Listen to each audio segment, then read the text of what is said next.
Hay muchos que se dicen chavistas, y en verdad no lo son. No lo son. No lo son. Y eso hay que tenerlo claro.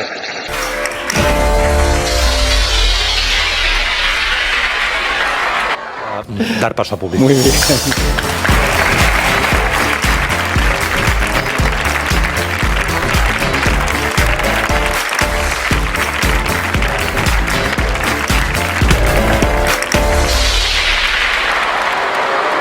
Y un toro la está mirando entre la jara escondido. Cuando llega la alegre mañana y la luna se escapa del río, el torito se mete en el agua, embistiéndole al ver que se ha ido. Y ese toro enamorado de la luna que abandona por la noche en la maná y es pintado de amapola y aceituna y le puso campanero el mayoral. Los romeros de los montes le besan la frente, las estrellas y luceros lo bañan de plata, y el torito que es bravío y de casta valiente, abanicos de colores parecen sus bandas. Pues espérate que te diga. No es un verdadero referéndum. Será la mentira de los independientes. Jurídicamente, un disparate. Políticamente, un sinsentido.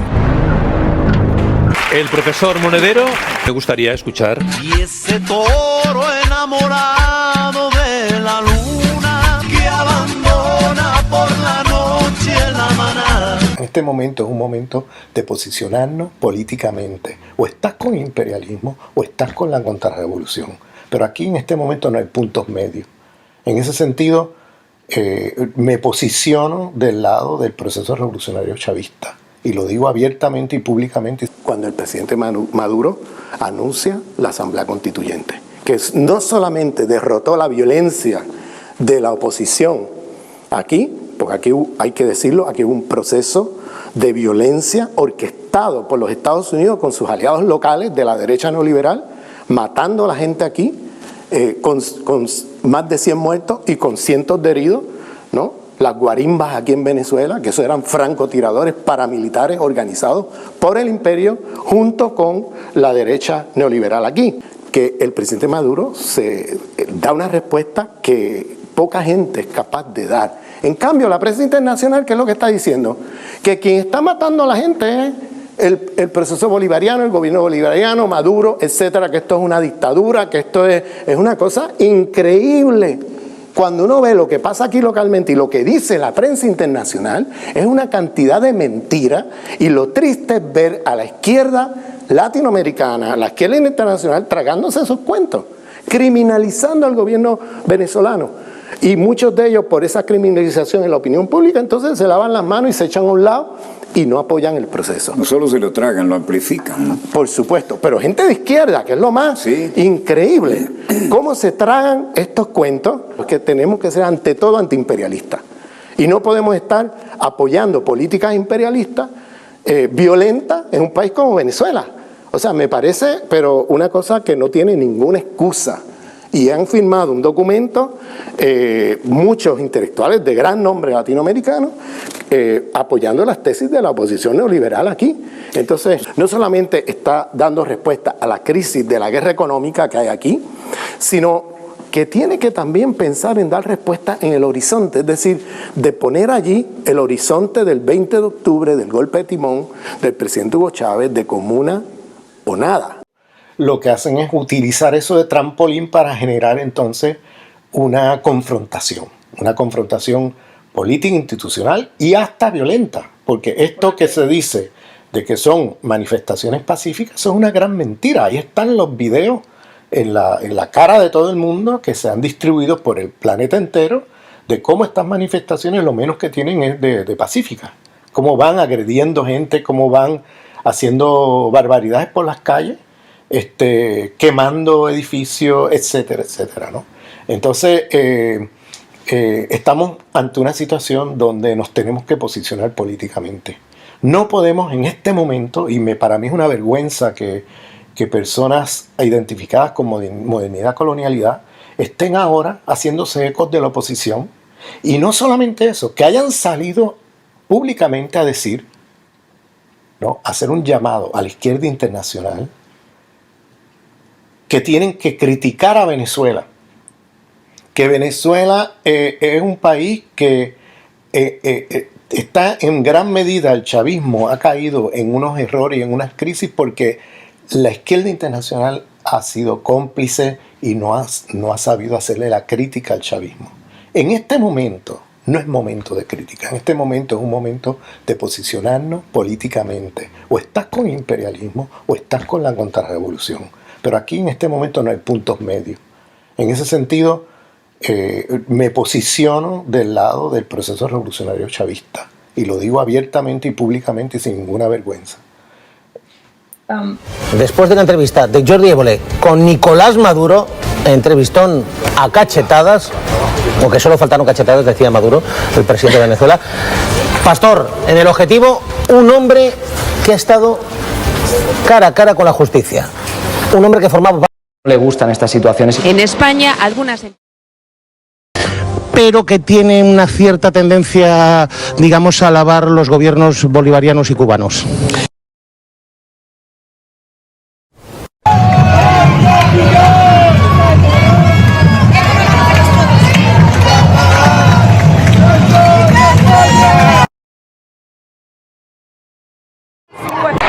¡Váyanse al carajo, yanquis de mierda! Aquí hay un pueblo digno, yanquis de mierda.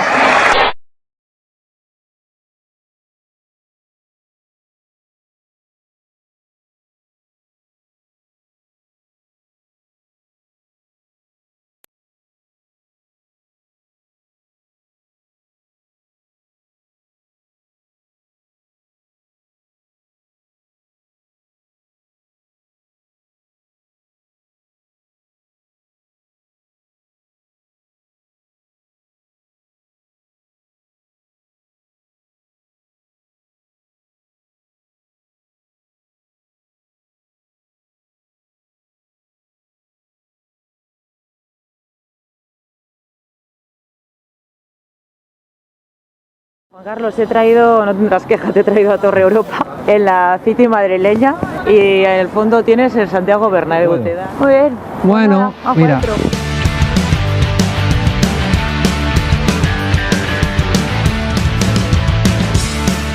Te hubiera podido traer a un bar, ¿verdad? Pero chico, es por la mañana, así que como no vamos a beber... Imagínate que estas bolas son el 21D, que es las elecciones de Cataluña. Pero de alguna forma no crees, no lo sé, no lo estoy defendiendo. No estoy defendiendo el 155, me refiero.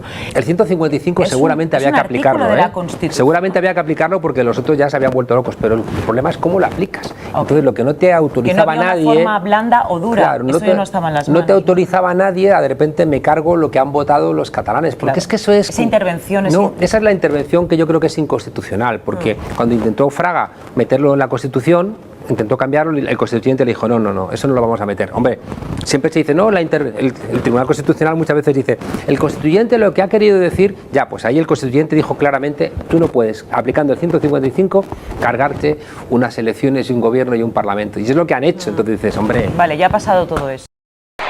¡Váyanse al carajo, yanquis de mierda!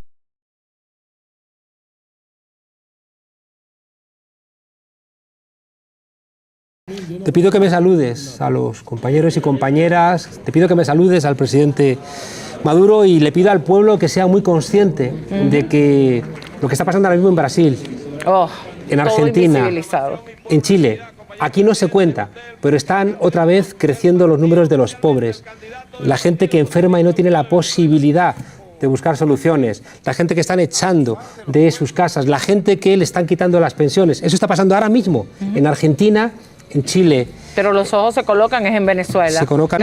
Es como hay 3 personas, 4 personas que manipulan la opinión pública de este país, que son Adrián de la Joya, el que recuenta los votos electorales, accionista de Indra, Mauricio Casals, consejero de A3 Media, con la ayuda de un comisario que es el que tapa las cosas corruptas, y a estos 3 es a quien los poderosos les van a pedir la ayuda. Te voy a poner un ejemplo práctico, que este no aparece en Lezo, pero hemos recibido muchas llamadas en público por haberlo publicado.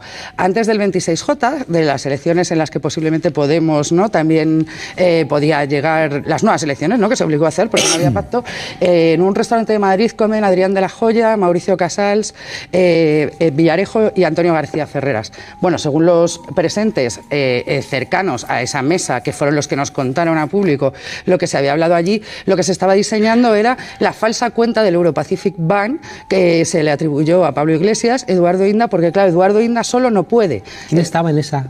Mauricio Casals, Adrián de la Joya, Antonio García Ferreras y José Manuel Villarejo.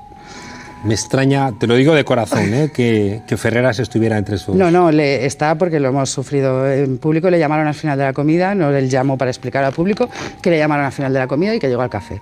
Y además es que los comensales estaban ahí, ¿sabes? Y de hecho en las conversaciones de Lezo aparece Mauricio Casals diciendo la pinza que hemos hecho, ¿no?, por un lado con La Sexta y con otro lado con Antena 3. Entonces hay una cosa que destaca en el poder y en lo que nosotros, digamos, tratamos todas las semanas en las cloacas de la democracia, y es ese núcleo de poder que manipula resultados electorales, manipula opinión pública.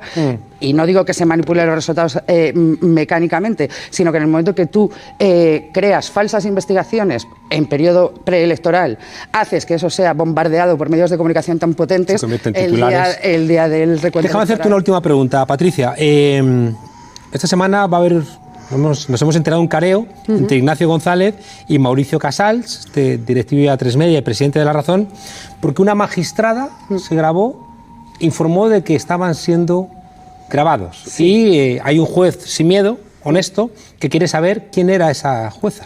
Bueno, hay un juez honesto y una Guardia Civil honesta que quieren saber, y que todo el mundo se pregunta, por ejemplo, la jueza es de la Audiencia Nacional.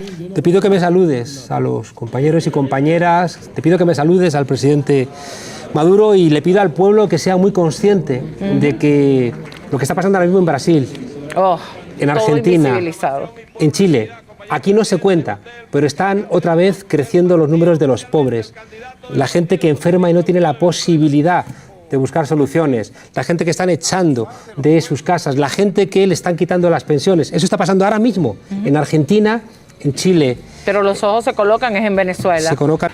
Darte cuenta de que Franco es un pequeño dictador comparado con lo que ha habido en el siglo XX. Déjame plantearte una duda que tengo yo, que no he militado nunca en ningún partido comunista y que no vengo de esa sensibilidad. ¿No es posible que los que os equivocasteis, ¿no?, teniendo una lectura del comunismo que yo, por ejemplo, nunca he compartido, no os equivoquéis ahora cuando criticáis cosas que, por ejemplo, yo sí comparto? ¿No es posible que de alguna manera esa mirada que tuviste, estoy pensando no en tu caso, en otros casos más, para mí más evidentes, como el de Jiménez Los Santos, ¿no?, donde Malraux, piensa en Malraux, en vehementes, ¿no?, en Malraux, comunistas, en y luego vehementes anticomunistas. De alguna manera la única coherencia que se mantiene es esa vehemencia. Hombre, Federico, ya le dije yo, ¿qué vehemente te pones? O sea, si llega a tener un poco más de paciencia, hubiera escrito un libro como el mío, ordenado por capítulos, secuenciado. Lo suyo es un borbotón, pero bastante parecido al mío. Es la desolación de haber pensado que el bien estaba allí, cuando luego la experiencia nos demostraba que estábamos equivocados. Entonces hemos sufrido mucho. Yo no sé hasta qué punto ha sufrido Federico, yo sí, pero esto tú te lees El hombre rebelde, que es la pieza maestra de un hombre que ha empezado afiliándose al Partido Comunista como Albert Camus. Léetelo con atención porque probablemente es el más grande libro del siglo XX. Eso y La emboscadura de Ernst Jünger, que se publica en el mismo año. Releerlo, estar abierto a cambiar de idea, Juan Carlos. Sí, yo no tengo ningún problema en cambiar de idea, pero tengo la sensación también, insisto, de que quizá una mirada muy parcial en determinado momento luego te lleva a una mirada también parcial y que os lleva a pensar que todos los que están mirando en la posibilidad de emancipación que hay en las alternativas a lo que existe están cometiendo los mismos errores que cometisteis vosotros cuando erais más jóvenes. Pero por eso fui a lo que me llamó Pablo y por eso estoy aquí contigo, porque yo estoy abierto. A mí dame una razón. y la comentamos. Déjame plantearte, tuve una discusión, te pido que me saludes a los compañeros y compañeras, te pido que me saludes al presidente Maduro y le pido al pueblo que sea muy consciente de que lo que está pasando ahora mismo en Brasil, en Argentina, en Chile, aquí no se cuenta, pero están otra vez creciendo los números de los pobres, la gente que enferma y no tiene la posibilidad de buscar soluciones, la gente que están echando de sus casas, la gente que le están quitando las pensiones. Eso está pasando ahora mismo en Argentina, en Chile. Pero los ojos se colocan es en Venezuela. Se colocan. Tensa última sesión de control donde hubo ese minuto de silencio que secundaron todos los grupos políticos, menos uno. Hombre, menos EH el que estaba a favor. Que no estaban ahí. Ah, no, es verdad. Que todo hay que decirlo, estaban todos menos ellos. Tensa última sesión de control ayer en el Congreso. Pablo Iglesias le pidió cuentas al gobierno, en definitiva de eso se trata una sesión de control. Lo hizo por la corrupción y Rajoy le acusó de corrupción democrática por no condenar el régimen en Venezuela. Seguramente usted me va a responder que un vaso es un vaso o me va a contar que Venezuela. Pero créame si le digo una cosa, mientras ustedes estén en el gobierno, los ciudadanos españoles van a tener que pagar de su bolsillo sus casos de corrupción. Señor Iglesias, creo que solo acertó en lo de Venezuela, porque efectivamente le voy a hablar de Venezuela. Esa es la corrupción de los valores democráticos, la que ustedes practican porque ustedes les han pagado y no son libres, señor Iglesias, para defender posiciones. Nosotros vamos a trabajar, señor Rajoy, para echarles del gobierno. Se agarran al mantra de la corrupción como un clavo ardiendo. Lo hacen a ver si pueden pescar algún provecho político, pero me parece que van por bastante mal camino. Como supuestamente os pagan, no sois libres para opinar sobre Venezuela. ¿Tú qué opinas de la situación que se está viviendo en Venezuela? El Partido Popular ha dado la orden o la sugerencia, algunos medios de comunicación la escuchan, otros no, de que cada vez que se abre de la corrupción hay que también hablar de Venezuela. Es como eso sí que es un mantra, ¿no? Es decir, que es prácticamente imposible que uno hable de la corrupción en España. Hoy, por ejemplo, que tienen que declarar los tesoreros por 35 años de corrupción del Partido Popular. 35 años de corrupción del Partido Popular, hay que hablar de Venezuela. Y cada vez que sale el argumento de Venezuela, es tiempo que quitamos de analizar la corrupción del Partido Popular. Y cuidado, la corrupción del Partido Popular es que toda la gente que nos está escuchando, toda la gente, ¿no? Y además hay gente mayor que nos estará escuchando, debiera saber que si no fuera por la corrupción del Partido Popular no habría una lista de espera tan alargada, por ejemplo, para las operaciones o para las visitas a los especialistas. Si no hubiera corrupción del Partido Popular, seguramente buena parte de la gente joven que ha tenido que ir a buscar trabajo estaría aquí, habría becas para las universidades. Se está juzgando. Por ejemplo, la Gürtel, el 26 de este mes declaran primero el presidente del Senado, Pío García Escudero, y posteriormente el presidente del gobierno, Mariano Rajoy. El Partido Popular, que sale hoy también. Se está juzgando. Hoy testigos, el Partido Popular. Sí, declaran como testigos. El Partido Popular destruyendo pruebas. O sea, no solamente destruyeron a martillazos los ordenadores de Bárcenas, sino que hoy también se está juzgando. Han desaparecido pruebas de arpegio. Pero el argumento de que hablar de la corrupción quita tiempo de hablar de Venezuela, yo creo que todo es compatible. Vivimos en una sociedad mediática, hay muchos medios, cada uno con su línea editorial, y se puede hablar de las dos cosas a la vez. Máxime cuando está pasando cosas en Venezuela que no son interesantes solo porque parece que le das un pellizco a Podemos de refilón. Yo defiendo que habría que hablar de Venezuela por interés real en lo que está pasando en Venezuela, en los venezolanos a los que les están robando la democracia. Eso es lo que habría que hablar. Lo que pasa es que es verdad que el Partido Popular lo utiliza, Juan Carlos, y me entenderás que en estrategia política es comprensible que lo utilice contra vosotros porque efectivamente tenéis una vinculación de origen con Venezuela. Pero bueno, es que eso es absolutamente... Pero yo te preguntaría, Jorge, que me dijeras una sola política de Venezuela que hayas escuchado algún representante de Podemos quererla aplicar a España. No, esto es... Dime una sola. No, claro, la vinculación es financiera y la vinculación es ideológica, pero evidentemente... ¿Financiera cómo es? Siempre habéis dicho... Cuidado, porque eso es un delito. O sea, si estás diciendo otra vez que Venezuela ha financiado a Podemos, eso es un delito. Eso es, porque es mentira. Se supone que van a llamar a Podemos en el Senado a que explique la financiación. Ahí lo entenderemos todos. Lo cual es un fraude que todo el mundo entiende que el Partido Popular... Es política, Juan Carlos. No, es política. Vosotros utilizáis la corrupción contra el PP, ellos utilizan Venezuela. Es un tiki-taka. Y a mí personalmente, que ayer estuve allí en el Parlamento, me parece aburrido, porque están Iglesias y Rajoy retroalimentándose constantemente. Y nadie habla de las políticas reales. Cuando todos los partidos políticos establecen que el Partido Popular es corrupto, cuando el Partido Popular ve que su ministro de Justicia es reprobado, que su fiscal anticorrupción es reprobado, que su fiscal general es reprobado por el conjunto de la Cámara, utiliza que la ley electoral le ha permitido de una manera absolutamente espuria tener mayoría en el Senado, Con una ley electoral absolutamente injusta. La mayoría del PP en el Senado es ilegítima. Hombre, pero no te quepa la menor duda. En términos democráticos, no te quepa la menor duda. La gente pone su papeleta y la mete en una urna. En términos electorales, sobre la base de un hombre, una mujer, un voto, el Senado no representa a España ni por asomo. Con menos de un 30% de los votos, con menos de un 30%, el PP tiene mayoría absoluta en el Senado. Con lo cual es una barbaridad. Porque la gente vota menos al Senado que al Congreso. Que es una barbaridad. Es decir, que bueno, tú no pues puedes cambiar la ley electoral, pero que hoy en día es legítimo el resultado del Senado. El PP no quiere cambiar la ley electoral. Pero me interesaba más cuando estamos hablando de corrupción y de Venezuela. Podéis intervenir, que Juan Carlos es un contertulio más, no interesa mucho lo que dice, pero podéis intervenir con libertad. Jorge monopolizando aquí la tertulia. No. Lo que le quería decir al señor Monedero, que yo no he recibido todavía ninguna instrucción del Partido Popular para que hable de un tema u otro, eso empezando por ahí. Y luego, la verdad es que no me resisto a preguntarle si usted comparte el calificativo que utilizó el señor Alberto Garzón cuando llamó golpista a Leopoldo López. No sé si usted considera que es el término que mejor le viene al ¿hay señor algún tuit de López? Juan Carlos en el sentido de que López igual debería cumplir ¿O es el momento íntegramente la condena, no? No. Pues Es entonces que es estoy curioso, equivocado. cuando me preguntaron que estábamos en la Universidad de Verano de Cádiz acerca del cambio de cárcel por arresto domiciliario, mi primera frase fue que me alegraba, ¿no? Porque creo que eso desciende un poco la situación en un país que se está matando. Y eso me preocupa profundamente porque le tengo mucho cariño a Venezuela. Me preocupa profundamente la violencia en cualquier país. Me preocupa profundamente, han asesinado, y vosotros como periodistas deberéis estar preocupados, va el cuarto periodista en mes y poco asesinado en México. Pero no hablamos de México. Eso. Hablamos de Venezuela. Vamos a concentrarnos.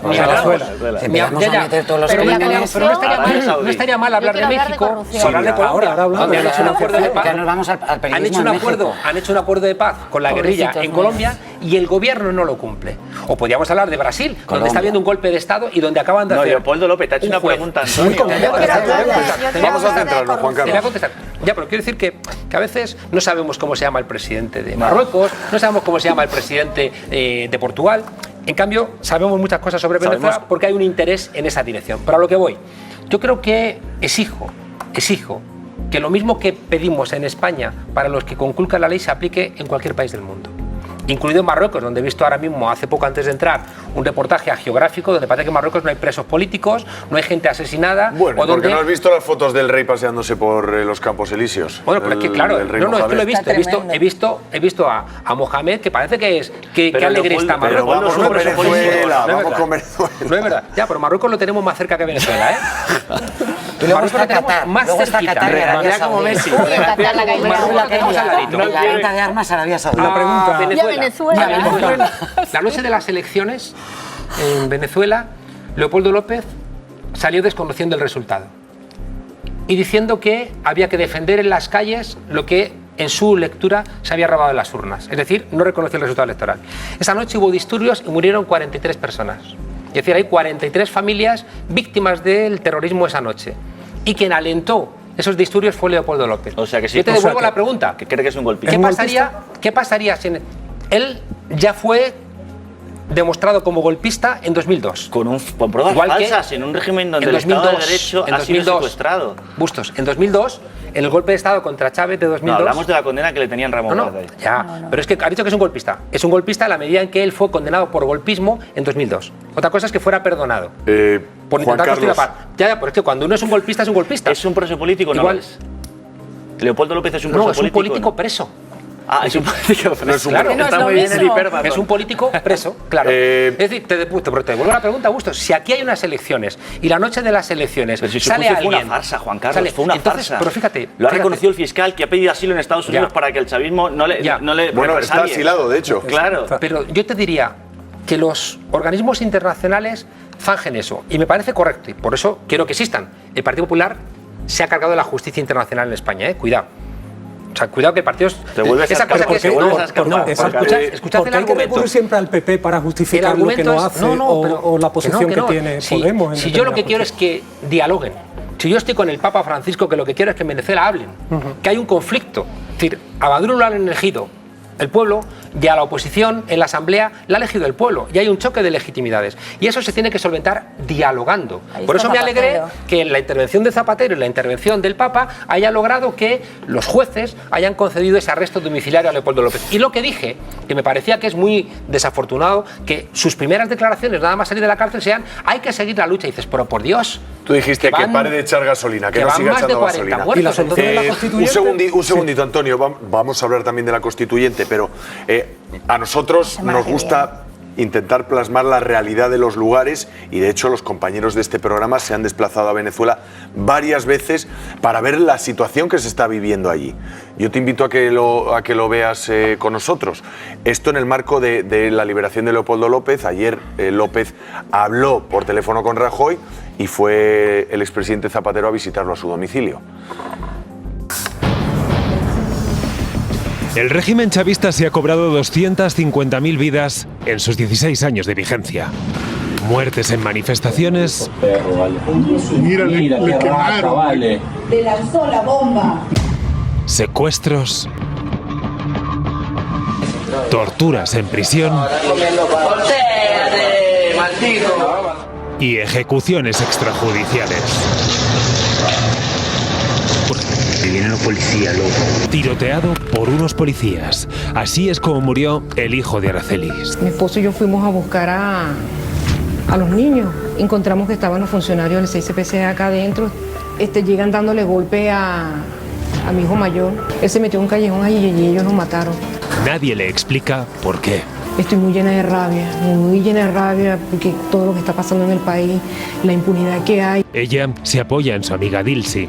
También le arrebataron la vida de su hijo hace 10 años. ¿Cómo estás, Dilsi? Con bastante esperanza. Eso es lo que nos mantiene luchando, las esperanzas. ¿Qué es lo que haría que usted se calmara? La justicia. Pero que yo tuviera estos funcionarios presos, que pagaran el crimen de mi hijo. Hoy es uno de los días más peligrosos aquí en Caracas. Nueva manifestación, pero para salir es necesario ponerse el chaleco antibalas. Es una recomendación que nos hacen. Vamos a movernos entonces todos, bajando por acá hacia la autopista. 10:30 de la mañana comienza la manifestación en Caracas. Cada vez son más personas las que se reúnen en la calle para pedir unas elecciones democráticas. ¿Viste? Esa es la Guardia Nacional de Venezuela. ¡Que viva Caracas! ¡Que viva! Con los gases lacrimógenos desde primera hora de la mañana. A patadas y con total impunidad. Está mandando a disparar a la cabeza a los manifestantes, 26, igual que en el año 2014. 26 muertos. Bueno, en el año 2014, 43 muertos, y la mayoría de ellos con tiros en la cabeza. Se está repitiendo lo mismo que en el año 2014. Y se quieren llevar... Lo cierras a Lilian.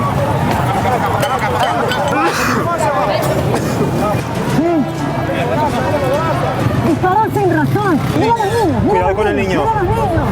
Mira a los niños. ¡Ay, hermoso, vale! Estamos en un colegio ahora mismo. Estas son las bombas de gases lacrimógenos. Después de las bombas lacrimógenas que han lanzado cuando estaba Lilian Tintori entre nosotros, ven el enfrentamiento directo que hay entre los manifestantes y la Guardia Nacional. ¡Venezuela!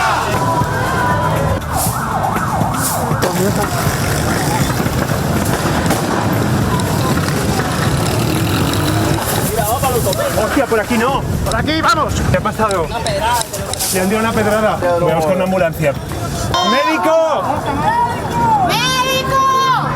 Y desde aquí, con todo lo que está pasando, Lilian sigue avanzando.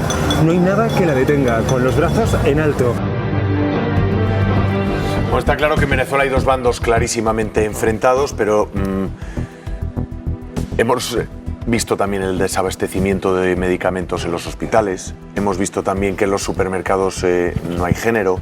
Es decir, en Venezuela se está viviendo una situación muy delicada y mi pregunta es, ¿se respetan los derechos y las libertades en un país como Venezuela, Juan Carlos? Uno ve esto y esto es una película de miedo, ¿no? Solo falta añadir, me estoy acordando de la chica que perdió, ¿no?, un ojo por una bala de goma aquí en España, ¿no? A veces, ojalá ojalá hubiera un seguimiento de estas características cuando hay manifestaciones en España, porque sería bueno. A mí me gusta que se siga, ¿no?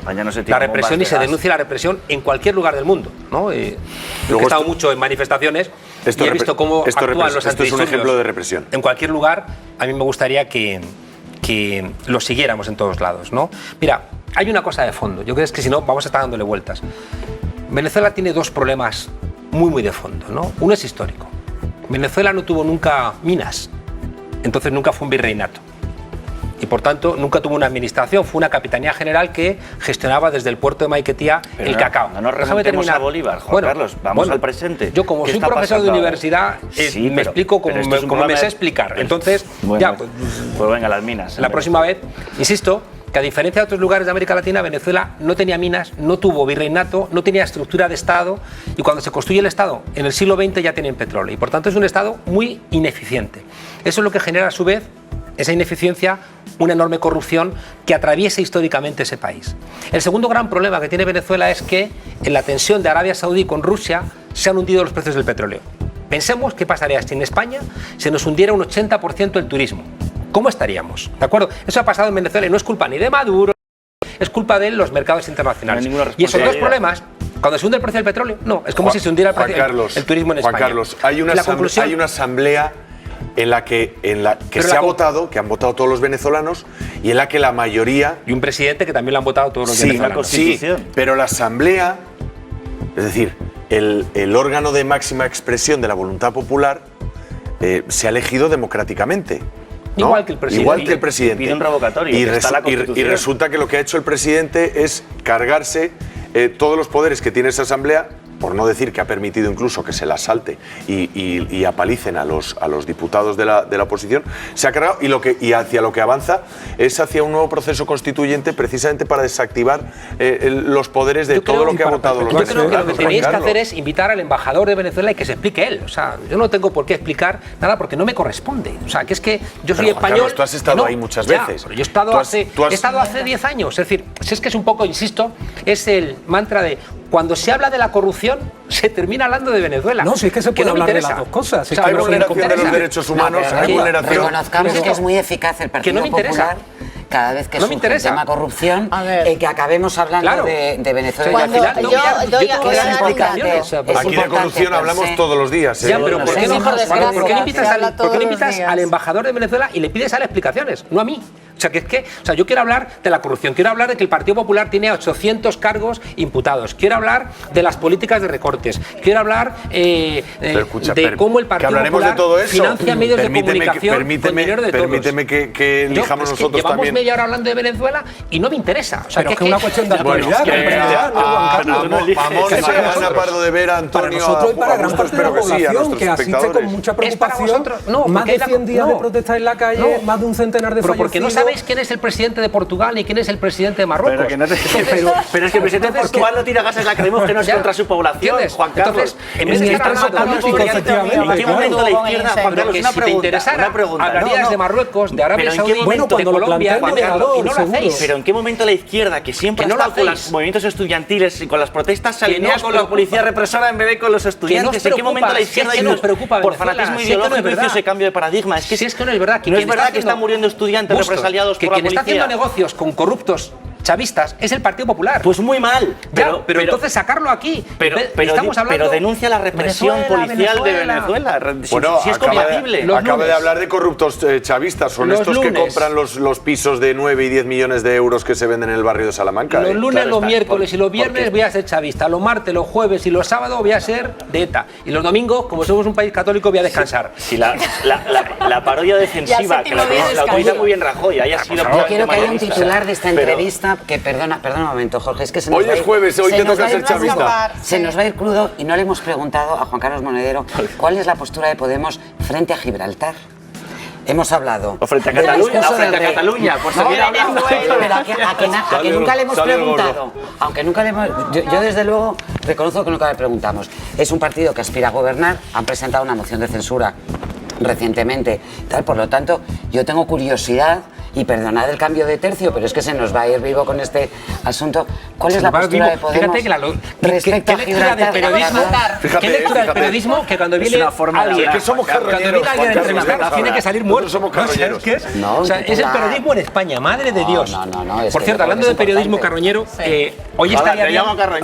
Yo, tomándole la palabra, habiendo de periodismo carroñero, estaría bien que hoy, que los medios que llevaron a portada la acusación a Victoria Rosell que le impidió ser candidata por Podemos, estaría bien que hoy lo hubieran sacado en portada. Hoy algún medio lo saca en portada. Miro, el periódico no lo saca, El Economista no lo saca, creo que el Mundo Expansión no lo saca, es un periódico, Juan Carlos, y así no lo dice lo que tú quieres que digamos. El Mundo que le dedicó varias portadas a Victoria Rosell, hoy no lo saca. ¿Por qué no lo sacáis? Bueno, cuando porque seas periodista, pero monta tu propio periódico y dirá lo que tú quieres. Ya, pero ¿por qué sacas en portada una cosa que al final se demuestra que es mentira y cuando se demuestra que es mentira no lo sacas? Decidimos según nuestra línea editorial y el interés de nuestros lectores. Pero habéis colaborado a que Victoria Rosell, una jueza honesta, no haya podido presentarse como candidata de Podemos. Y tu periódico la decisión fue de Pablo Iglesias. Sacó en portada. Haber mantenido una imputada en el poder, ¿no? Sacó en portada falsas acusaciones y hoy que demuestra el Tribunal Supremo... periódico tú, Juan Carlos. Hombre, no, te voy a decir que estaría bien que seamos honestos y que cuando de repente se demuestra que habéis hecho una cosa mal, que habéis colaborado a imputar injustamente a una persona, cuando el Tribunal Supremo dice que eso no existe... O sea, que nosotros obligamos a los jueces a imputar. Yo, Juan Carlos, lo habéis expresado. Sería honesto. El mundo no imputa. Lo habéis expresado. No, permíteme, Antonio, vamos a volver a Venezuela. Vamos a volver a Cataluña. Sí, no, a Cataluña no, porque Cataluña no. Vamos a Cataluña no nos funciona nada bien. No les interesa hablar de Cataluña. No, sí, pero no hemos terminado. Nos interesa más Venezuela que Cataluña. Crisis política en Venezuela.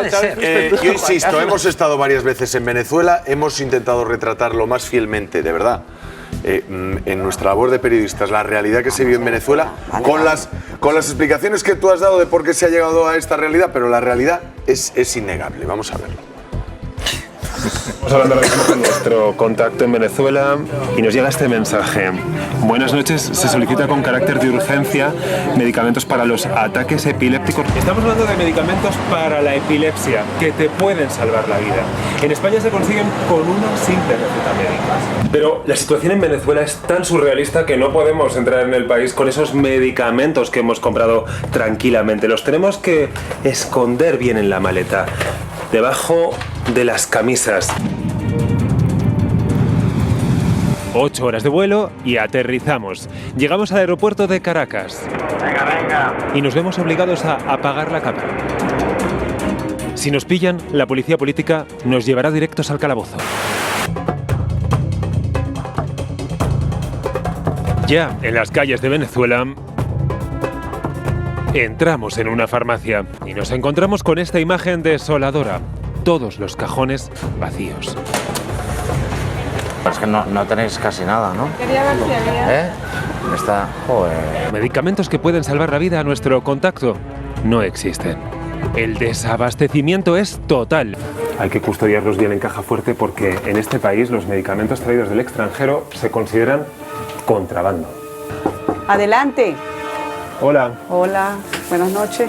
Hola, buenas noches. He conseguido los medicamentos. Los traemos desde España para ti, para tu hija. No puede ser. En cualquier esquina de Caracas nos podemos encontrar con una cola. Hola, perdona. ¿Esta cola para qué es? ¿Te van a vender harina pan? Nos acercamos para preguntar. ¿Ustedes tienen pan? Ah, no. ¿Desde cuándo no tienen? Perdone, ¿cuánto tiempo ha estado haciendo la cola? Hace 4 horas. ¿Hace cuánto tiempo que no tenía harina pan? Por un mes. En Caracas son los niños y jóvenes los que buscan comida de la basura. Esta chica apura un mango que han tirado. En la calle reciclando comida.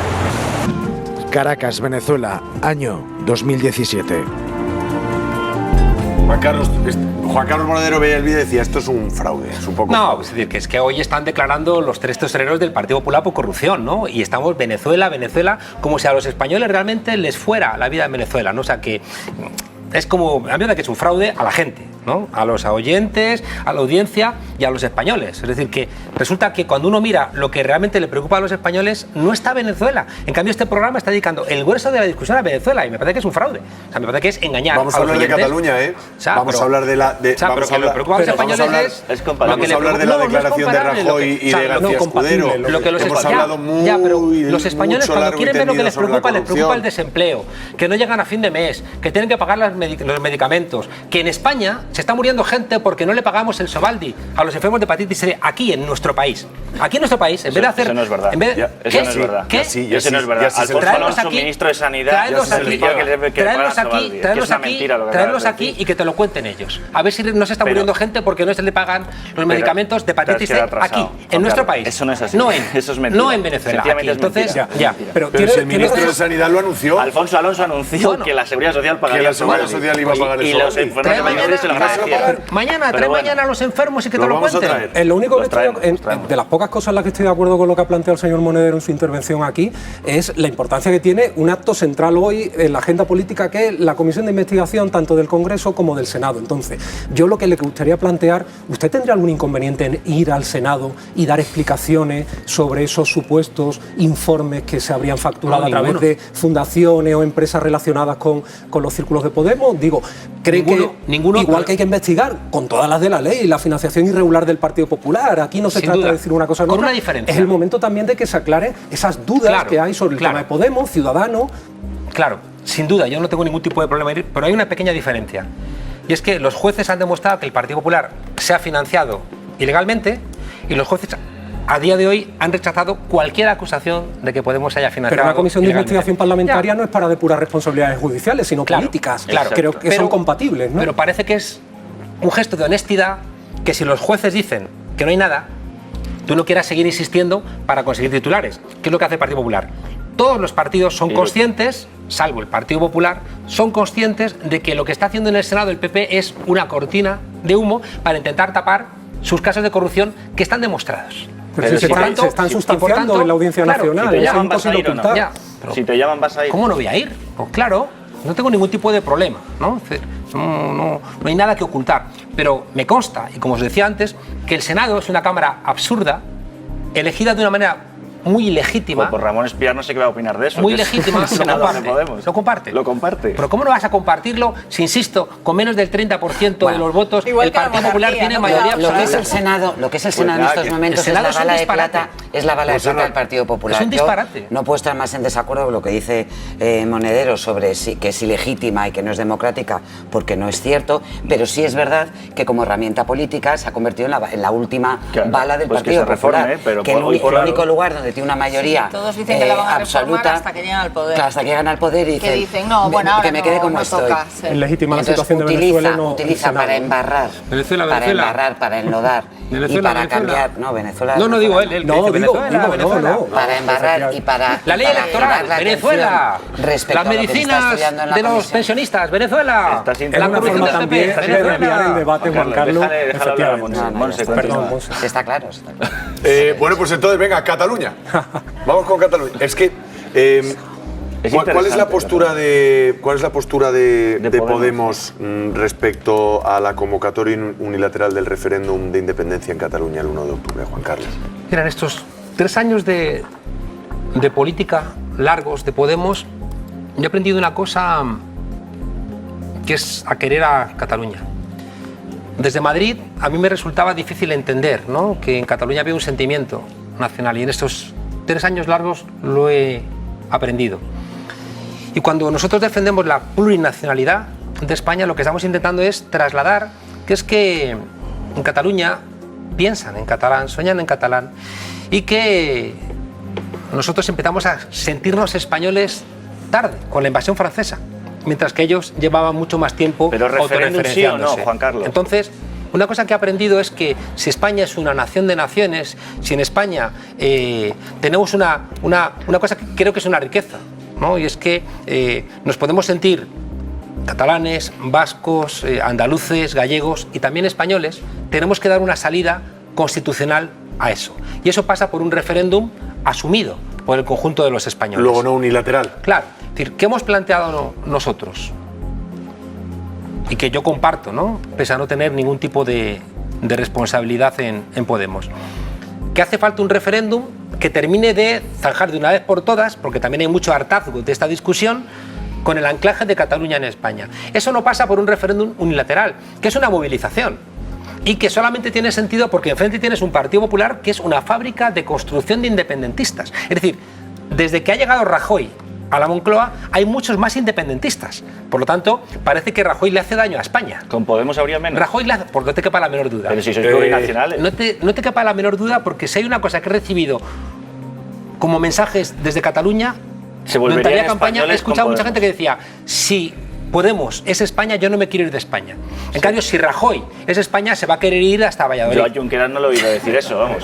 Es decir, bueno, de momento Junqueras y Romeva van a ser los que paguen las urnas en ese referéndum del 1 de octubre. No quiere ponerlas nadie, nadie quiere firmar ahí. Bueno, ya, pero parece ser que es Esquerra la que va a asumir la compra de esas urnas. Y luego está la advertencia en los ayuntamientos, oiga, cuidado con facilitar el censo, porque estaría usted cometiendo una ilegalidad. Claro. Además de todos aquellos funcionarios que no tienen ningún tipo tampoco de amparo, veo yo, de cara a cómo tienen que manejarse llegado el momento del referéndum. Yo creo que es un falso referéndum, porque no tiene las garantías que tiene algo que merezca ese nombre. Y además genera mucha inseguridad a los funcionarios, a la propia ciudadanía. ¿Qué ocurre?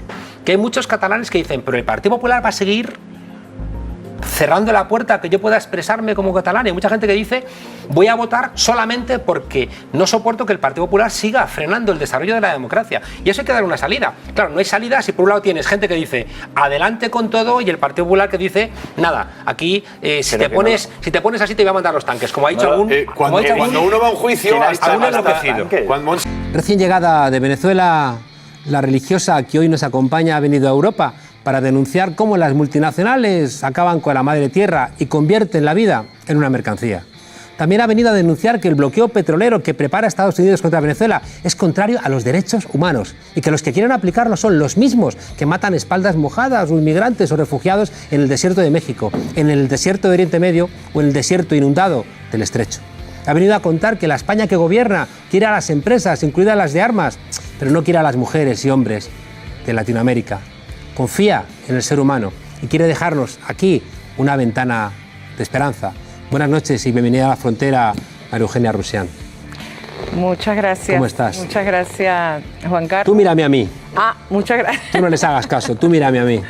No, agradecida por poder estar hoy en tu programa. No, un placer. Y poder compartir la otra realidad que no dicen los medios de comunicación. María Eugenia, en esa dirección, ¿por qué se habla tanto de Venezuela y tanto silencio de barbaridades como el golpe de Estado en Brasil, los asesinatos diarios en Colombia o el robo de las elecciones en Honduras? ¿Qué le pasa a Venezuela para que sea el foco, Fíjate, de los medios internacionales? Nosotros como Organización de Derechos Humanos, con 40 años de fundada y con estatus consultivo en Naciones Unidas, también acreditada como organización de la sociedad civil de la OEA, siempre nos preguntamos cuál es el tema Venezuela, porque Venezuela siempre está en la agenda de los países que tienden a criticarla y que buscan como excusa siempre la materia de derechos humanos. Nosotros como activistas de derechos humanos siempre estamos... María Eugenia, la Fundación Latinoamericana por los Derechos Humanos, ¿no? Tiene 40 años de fundada y en es Venezuela. Consultora de Tiene Naciones el voto Unidas. consultivo en materia de derechos humanos, el ECOSOC. Hay una cosa que sé que os pasó y es que cuando los altercados en Caracas le prendieron fuego a vuestra sede. Sí, en el 2017, de abril a julio, que se dio la violencia de la posición extremista de Venezuela, que llegó en municipios bien concretos donde gobernaba la oposición. Bueno, Fundalatin está en la sede, tiene su sede en El Rosales de hace 40 años y efectivamente dentro de la sede nos tildaban de colectivos chavistas y había que quemarnos. ¿Y prendieron fuego? Quebraron los vidrios, los ventanales, tiraban piedras, nos insultaban e intentaron quemarla. Enseguida llamé a seguridad para que pudieran rescatarnos de allí. Pero efectivamente el relator para los derechos humanos de Naciones Unidas, hasta ahora estamos esperando que se pronuncie y que diga qué pasó y por qué querían quemar una sede de derechos humanos es la doble moral que siempre vamos criticando, porque por una parte estás diciendo que en Venezuela hay violación de derechos humanos, pero cuando gente de esta magnitud generó todo este caos de violencia en Venezuela, ahí no escuchas. Pues déjame que te insista, María Eugenia, porque aquí eso nos informó. Aquí Espejo Público con mi amiga Susana Griso, mi amiga Ana Rosa Quintana en su programa, no informaron de esto, mientras que me consta que informan constantemente sobre otras cuestiones de Venezuela. ¿Por qué Venezuela se convierte en un foco de ataque de los medios de comunicación internacionales? Nosotros como Organización de Derechos Humanos hemos llegado a la conclusión que el tema tiene que ver por el modelo político que está viviendo Venezuela, que es diferente a un modelo mercantilista que genera el sistema capitalista, donde mercantiliza con la vida, con la madre tierra. Nosotros vemos que hay un modelo en Venezuela que va a lo humano, al rescate, al más necesitado. ¿Qué defiende Fundalatin? Unas políticas públicas que el Estado venezolano ha venido a lo largo de estos 18 años, aún con la crisis económica, aún con el bloqueo, aún con las medidas coercitivas. Ahí está un Estado respondiendo por las personas más vulnerables y dando la cara realmente por su pueblo. María Eugenia, del modelo, y hace 5 años de la muerte de Chávez, ese hombre hacía falta. Yo creo que lo escuchemos. Si fuera por mí mismo, le juro que después de caminar unas calles, después de acercarme a la orilla del río y sentir el rugir del Apure inmortal, lo más seguro es que buscaría un carrito y me iría rumbo a Viroaca y después pasaría por Apurito y me iría para el Orza, me iría para el Arauca, de nuevo a recorrer esa sabana que yo llevo en el alma.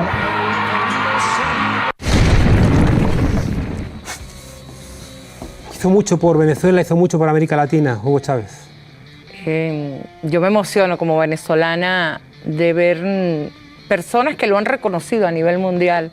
La partida de Chávez dolió mucho al pueblo venezolano, pero yo creo que el legado del presidente Chávez se va concretizando cada día cuando nuestros ancianos tienen su seguridad social, cuando nuestros pobres se les está entregando viviendas.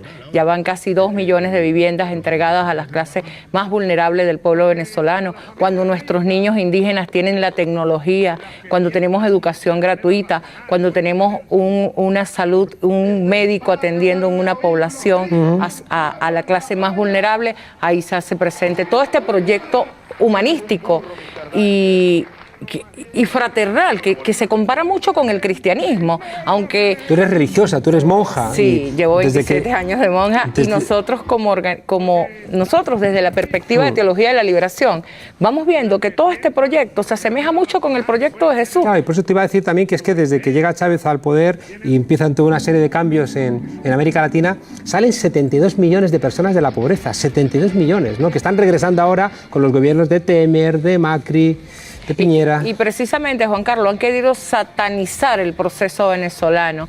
Y cuando te hablo de satanizarlo, es decir que, bueno, que el gobierno, el Estado venezolano es violador de derechos humanos. Y se traen noticias que no son. ¿Qué le pasa a la oposición en Venezuela, María Eugenia? Esa virulencia. Primero es verdad que no es toda igual, ¿eh? Hay una que quiere negociar, pero hay otra. No podemos generalizar, pero hay un grupo fuerte de la oposición venezolana que se niega al diálogo, que no quiso firmar el acuerdo de diálogo, una oposición venezolana que su camino es la violencia. Nosotros como Organización de Derechos Humanos le exigimos muchas veces a estos partidos: oye, presenten su proyecto al pueblo venezolano, porque todas las diferencias se dirimen a través del diálogo. Ha estado Zapatero también intentando, ¿no?, ayudar en ese, el expresidente español. Varios expresidentes acompañando el diálogo, pero pienso que los intereses y la división y el poder interno entre ellos no permite que se pongan de acuerdo y por eso no firman un diálogo y buscan el camino más fácil, que es el camino a la violencia. La democracia se concibe en nuestra América y sobre todo en Venezuela a través de toda la participación protagónica y esa participación del pueblo venezolano en las políticas públicas. Eugenia, aquí lo sabemos, ¿no? Porque lo hemos sufrido, pero la jerarquía de la Iglesia en Venezuela tampoco parece que esté muy cerca, ¿no? De los cerros, de los pobres, de los barrios. A lo largo de 18 años la jerarquía nunca estuvo, a lo largo de estos 18 años la jerarquía, porque no tendríamos que tener un programa mucho más largo para que no es la Iglesia como tal, sino la estructura jerárquica de la Iglesia venezolana. También he visto a curas a pie de calle, ¿no? Apoyando a los más humildes. Había un obispo que bendecía antes de las guarimbas o los actos violentos que se generaron. Bendecía, de la lucha callejera, ¿no? Bendecía a los jóvenes para que salieran a quemar a otros seres humanos. Aquí los obispos bendijeron los cañones de Franco también para matar a otros españoles. La Iglesia venezolana, la jerarquía se resiste al diálogo, llama constantemente a decir que hay que salir, que para dialogar hay que salir del presidente Maduro. Yo creo que el diálogo no es manipulación, el diálogo no puede ser vete tú para poder dialogar, no. El diálogo es que nos sentemos a ver el bien común de toda la población venezolana. Eugenia, cuando en 2015 Barack Obama, presidente de Estados Unidos, calificó a Venezuela como una amenaza inusual y extraordinaria a la seguridad de Estados Unidos, un país chiquitito. La gente cree que Venezuela es un país chiquitito, ¿no? Que tiene el 20% del Producto Interior Bruto de España, es decir, que es un país chiquito, ¿no? Claro. Pero lo ven como una cosa enorme, rica, poderosa y peligrosa. Pero esto, ¿cómo puede llegar a eso Estados Unidos? Bueno, precisamente, ¿por qué nos ven como, o por qué catalogan a Venezuela como una amenaza inusual, el gobierno de Barack Obama? Precisamente porque Venezuela ha apostado por los más vulnerables, porque Venezuela sus recursos los ha invertido en los pobres y su riqueza la ha socializado precisamente con la clase más vulnerable, cosa que no se hizo 40 años durante los 40 años de democracia representativa. ¿Cómo lo habrá hecho Barack Obama, que ha dejado la alfombra roja para que venga Trump? Obviamente, y ese fue el primer paso para generar estas medidas y este bloqueo económico que estamos viviendo. Cuéntanos del bloqueo, porque los bloqueos siempre son malos para los pueblos, ¿no? Claro, y eso lo ha dicho en las Naciones Unidas, el relator de medidas coercitivas, que no se le puede aplicar a ningún pueblo este tipo de medidas porque afecta a los derechos humanos. Y efectivamente, pues nosotros lo estamos viendo, aunque Estados Unidos dice, no, yo sancioné funcionarios. No, funcionarios no, porque nuestras cuentas en el Banco Central de Venezuela están bloqueadas y no podemos pagarle a los proveedores. Ahora Colombia, un país hermano que Venezuela ha ayudado tanto. Venezuela hay 5 millones de colombianos recibiendo todos los beneficios y ahorita Colombia no permite que pasen los medicamentos de la malaria para nuestro país.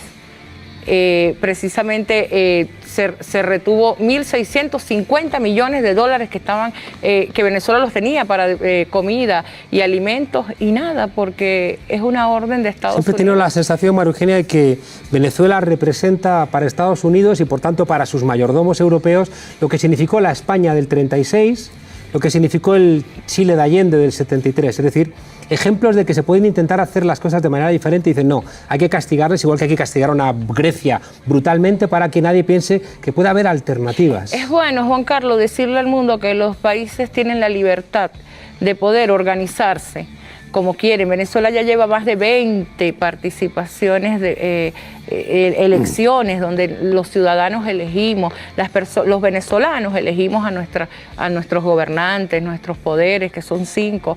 Entonces, ¿por qué tener los otros países que meterse a criticar, a ver? ¿Por qué? ¿Cuál es la amenaza? Siempre lo decimos, la amenaza es que Venezuela precisamente su recurso no lo va a poner en manos de un sistema opresor, de un sistema que mercantiliza con la vida, de un sistema que se niega a reconocer al más necesitado. Creo que ahí nace la raíz de todo esto y que son los recursos que tiene y las riquezas que tiene. Es igual que la invasión de Irak, ¿no?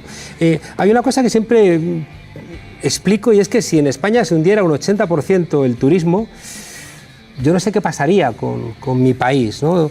Se hundió el precio del petróleo en Venezuela también por presiones de Arabia Saudí, en la lucha contra el fracking, querían hundir los precios, ¿no? para que no fuera rentable otro tipo de extracción del petróleo, y al final ha generado una debacle no solamente en Venezuela, sino en otros países, ¿no? No, y precisamente aún con el precio del petróleo que llegó a 19 después de 100, te imaginas pues que nos encontramos que nunca las políticas sociales disminuyeron, por el contrario, aumentaron.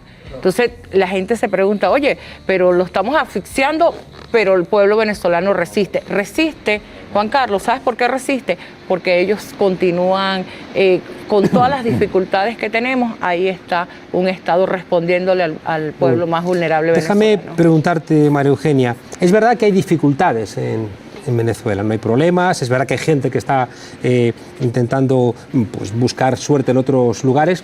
En España se nos han ido 1,5 millones de jóvenes, es que a veces vemos la paja en los ojos ajenos y no vemos la viga en el propio. Pero es cierto que está habiendo dificultades, ¿no? ¿Qué está ocurriendo?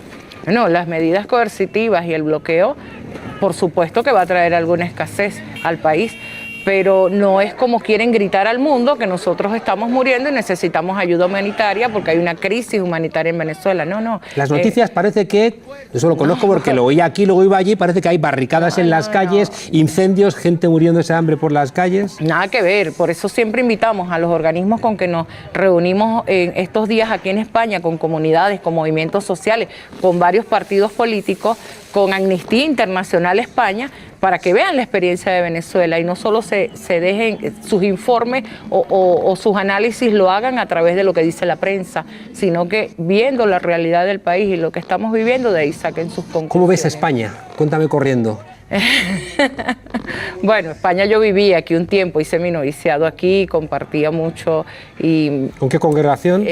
Con las misioneras de Cristo Jesús que están en Pamplona, acá en Madrid, y viví momentos, pero en España me preocupa mucho la situación de los migrantes, el maltrato a las personas que vienen del continente nuestro, el tema de los desahucios, me preocupa el tema de los migrantes, el tema de los refugiados. Eso hay que revisarlo. Entonces claro, tú dices, si vamos a tocar el tema de materia de derechos humanos, habría que revisar todo. Han tenido que salir los abuelos a la calle porque no le reconocen un derecho constitucional que es que se les renueven las pensiones. 5 años también del Papa Francisco.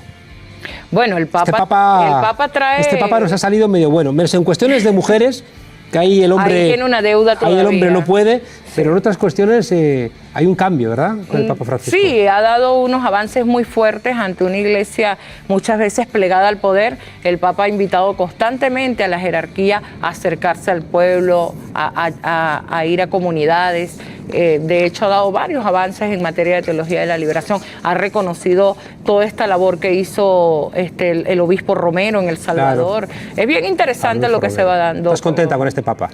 Bueno, tiene unas deudas muy fuertes con las mujeres, porque sí, a las mujeres se le niega el sacerdocio y a las mujeres pues se le violenta el derecho humano dentro de la iglesia.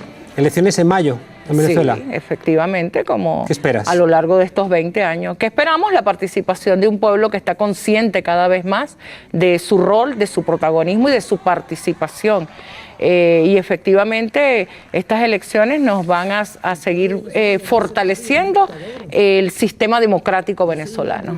Te pido que me saludes a los compañeros y compañeras, te pido que me saludes al presidente Maduro y le pido al pueblo que sea muy consciente de que lo que está pasando ahora mismo en Brasil, en Argentina, en Chile, aquí no se cuenta, pero están otra vez creciendo los números de los pobres, la gente que enferma y no tiene la posibilidad de buscar soluciones, la gente que están echando de sus casas, la gente que le están quitando las pensiones. Eso está pasando ahora mismo en Argentina, en Chile. Pero los ojos se colocan en Venezuela. Se colocan en Venezuela. Yo sé que hay mucho todavía que solucionar en Venezuela. Hay muchas cuentas pendientes, hay mucho pueblo con muchas necesidades, pero estoy tan convencido de que la alternativa solamente viene del pueblo y no de injerencias extranjeras, y por eso quiero que le traslades a los compañeros y te quiero entregar un informe y una carta de lo que solicitamos en Naciones Unidas a diferentes relatores, al alto comisionado, que por cierto el alto comisionado está obsesionado como Almagro con Venezuela,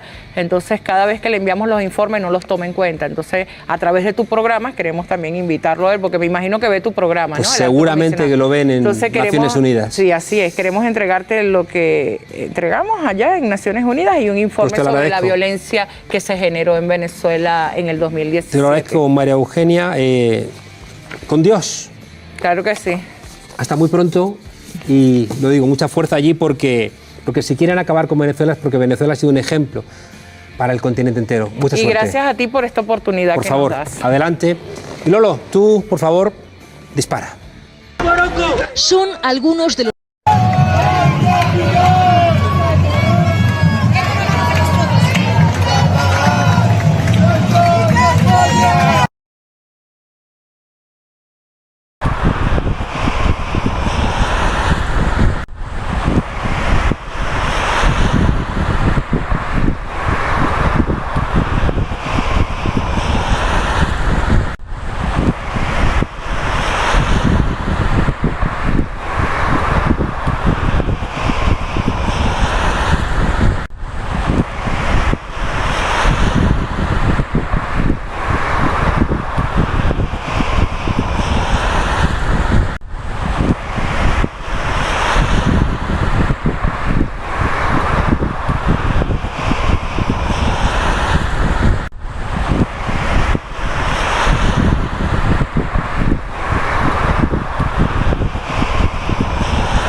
¡Váyanse al carajo, yanquis de mierda! ¡Aquí hay un pueblo digno, yanquis de mierda!